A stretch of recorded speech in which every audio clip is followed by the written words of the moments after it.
Alright, we're looking at section 1.5 in our textbook, which is trigonometric functions. Let's get started. So our definition of radian, it's the angle that cuts a circle to create an arc with a length of 1. Okay, so the length right here is the distance 1. It's very important when we talk about 2 radian. I'll draw a circle here. If it's 2 radian,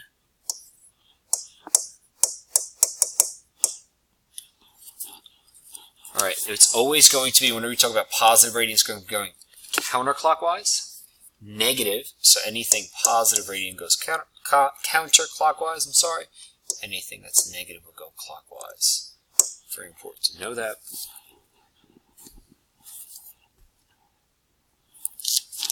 I'll also keep in mind that 360 degrees is 2 radian, which I should say 2 pi. That's in radians. Again, this is our default.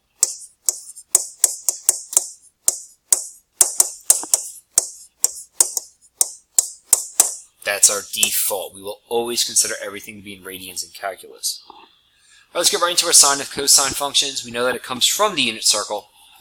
Cosine is going to be my x, sine is going to be my y. We also know that if a circle it can be defined by x squared plus y squared equals 1.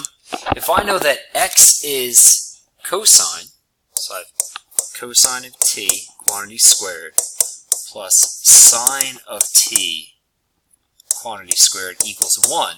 Well, you can rewrite, I can make this exponent, I can rewrite this in this fashion if I bring my exponent in, and I can say cosine squared of t plus sine squared of t equals 1. Of course, you may also see this in with theta instead of t. That's one of our identities. A lot of things are based off of that. Let's talk about our key terms quickly. So we have periodic functions. Well, first let's define a periodic function. It's functions that repeat themselves. Okay, sine, cosine, those are periodic functions for us. Amplitude is the height of the function from the center point of oscillation. So if I have an item that's oscillating, this is what I'm talking about for oscillation. Notice I didn't put in an x-axis there. Another way to view that is it's going to be half the distance between the minimum and the maximum. So if my minimum is my valley, my max is my hill, the distance is in between these two. It's not big blue on blue. This would be my amplitude. Your period is the smallest time for a function to complete one full cycle. So again, if I'm looking at this, well, I'm starting here. I get back to that point here. And then it repeats. Okay, it repeats on forever. So this would be my period. It's this little window here. Because then I could just replicate it. Imagine like cut and paste the whole way through. Okay, so how long until it repeats? When we start talking about our functions themselves, the coefficient will change the amplitude, just like putting a coefficient in front of some constant in front of f of x. Okay, that's going to change that. We're always going to be looking at the absolute value of that, because if it's negative, it doesn't make a difference, because the height, if we're talking about the total height, not positive or negative on that. Inside, when we're changing the period, this is like multiplying by a number inside of your function. And if we take that number and we divide 2 pi by the absolute value of that number, it's going to give us our period. Let's keep in mind that with sine, so if I just have sine x, or sine theta in this case, it can look like this. It goes from 0 to 2 pi. My lowest point is -1, my highest point is 1. And the points I'm most interested in are pi over 2, pi, 3 pi over 2, and 2 pi. Of course, we start at 0. We take a look at cosine. Starts at 1, goes 0, -1, 0, 1. This point here is 2 pi. We're looking at cosine theta. height of 1, minimum of -1, starts at 0. This crosses the x-axis at pi over 2, or possibly, I'm sorry, it crosses the theta axis here. And then we have pi, and then we have 3 pi over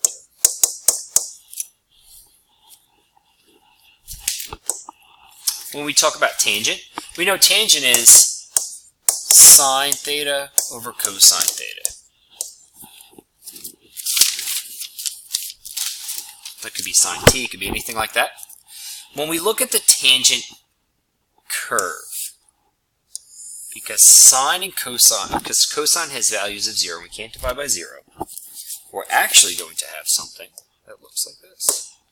We start, sine is 0, cosine is 1, we go up. This point right here at pi over 2 is where cosine is equal to 0 and sine is equal to a 1. So 2 right here. And then we're starting back down negative infinity all the way to infinity. I get to 0 again at pi. And likewise, cosine again is 0. Sine in this case is -1. And then we'll start down here. This is 3 pi over 2 and 2 pi.